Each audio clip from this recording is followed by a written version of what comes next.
बिस्मिल्लाहिर्रहमानिर्रहीम। अस्सलामु अलैकुम वरहमतुल्लाहि वबरकातुहू। तमाम मुअज़्ज़ज़ सामाईन व नाज़रीन को इन्फॉर्मेशन पॉइंट के प्लेटफॉर्म पर एक दफ़ा फिर से खुशामदीद। मुअज़्ज़ज़ सामाईन व नाज़रीन, हमारी आज की वीडियो का उन्वान है कुरान मजीद फुरकान हमीद में किन 6 चीज़ों को मुबारक कहा गया है। कौन सी ऐसी 6 चीज़ें हैं जिनको कुरान पाक ने बरकत वाली कहा है।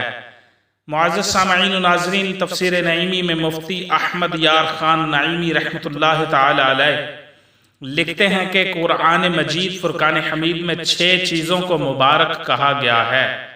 एक, तूरे सीना को, जहां हज़रत मूसा अलैहिस्सलाम रब से हम कलाम हुए।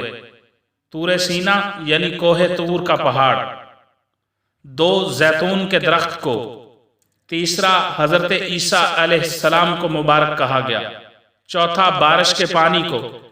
5वां, शबे कद्र को। और छठा, कुरान करीम को। तफसीर नईमी में मुफ्ती अहमद यार खान नईमी रहमतुल्लाह ताला अलैह लिखते हैं कि कुरान मजीद फुरकान हमीद में 6 चीज़ों को मुबारक कहा गया है। एक, कोहे तूर को, तूर के पहाड़ को। दूसरा, जैतून के दरख्त को। तीसरा, हज़रत ईसा अलैहिस्सलाम को। चौथा, बारिश के पानी को। 5वां, शबे कद्र को।